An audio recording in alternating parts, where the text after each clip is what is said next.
Counterpart, ok. Allez, j'ai tout vu. J'ai tout vu, j'ai tout fini. Counterpart, c'est fait. Counterpart, c'est une série états-unienne de la chaîne Starz qui a 2 saisons. C'est une série fantastique, thriller, d'espionnage, tout ça. Commence par un personnage qui s'appelle Howard, qui est joué par J.K. Simmons, qui est un très bon acteur. C'est très mystérieux au début. Et on est à Berlin, en Allemagne.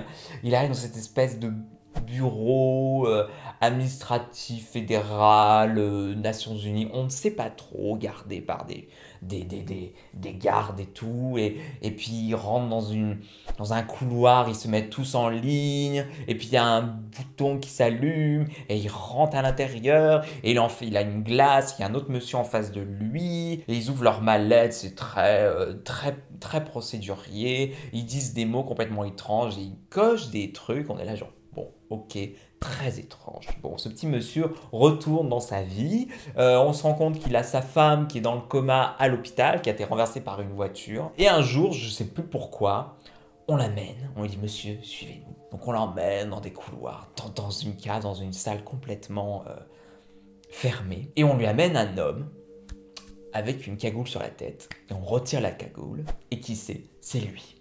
C'est son double, c'est son clone, c'est son jumeau, c'est tout ce que vous voulez, c'est exactement lui. Et là, on se rend compte de la supercherie et donc de l'aspect fantastique de la série. En fait, il y a une autre dimension. Dans les caves de l'immeuble se trouve une espèce de couloir, de porte, qui amène vers un monde qui est quasi l'identique copie. On découvre au fur et à mesure de la série quelles sont les différences, mais quasi l'identique copie de ce monde-là, une espèce de brèche spatio-temporelle, interdimensionnelle, a été ouverte dans les années 80 par des scientifiques, et du coup, les Nations Unies, de chacun des dimensions, ont monté une espèce de secret et d'organisation pour un peu gérer les relations diplomatiques, ils font des échanges de technologies, etc. Mais c'est très tendu, c'est une espèce de mini-guerre froide qui est entre les mondes, je ne vous dirai pas pourquoi, vous le découvrirez dans la série. Le personnage de Howard rencontre son autre lui qui est très différent, qui est beaucoup plus assuré, beaucoup plus haut placé dans l'organisme, c'est même carrément un espion,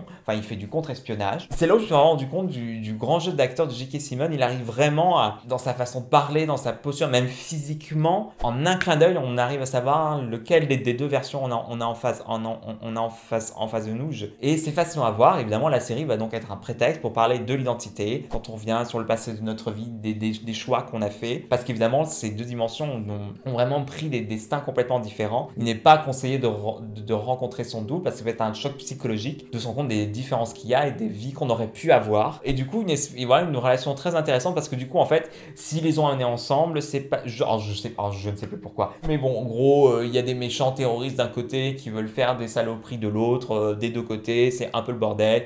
Il y a une organisation secrète, de l'espionnage, du contre-espionnage, donc ils ont besoin d'aide de l'un et de l'autre. Un truc que la série m'ennuyait un petit peu, c'est qu'à bout d'un moment c'est une série classique d'espionnage et de mafia et de poum poum et enfin il n'y avait plus le côté un peu fantastique, étrange et existentiel. Au bout d'un moment au final c'était juste des gens, fallait se tirer dessus, tuer des gens dans le noir, dans des ruelles sombres, donc c'est devenu en fait très classique et le genre de série que je ne regarde pas. C'était un peu dommage, mais la saison 1 était vachement bien, j'ai quand même allé jusqu'au bout, il y a des très bons plot twists. Oh, je viens avec Julia, on s'envoyait des messages en majuscules en mode « Oh mon Dieu, est-ce que t'as vu ce qui s'est passé? Mais oui, c'est affreux !» Et tout ça. Ça a été annulé, ça se termine. Non, ça se termine quand même. Il y a une ouverture, mais pas mal de choses sont réglées, donc vous n'en sortirez pas forcément frustré. Mais voilà, si vous n'avez pas entendu parler de cette série, allez-y. Si vous aimez bien J.K. Simmons, allez-y, il est merveilleux. Voilà. C'est cool. Je suis très court dans mes conclusions en ce moment. Voilà. Comment tu conclus? Voilà, je conclus. C'est bon, elle est loin l'époque où je ne concluais pas.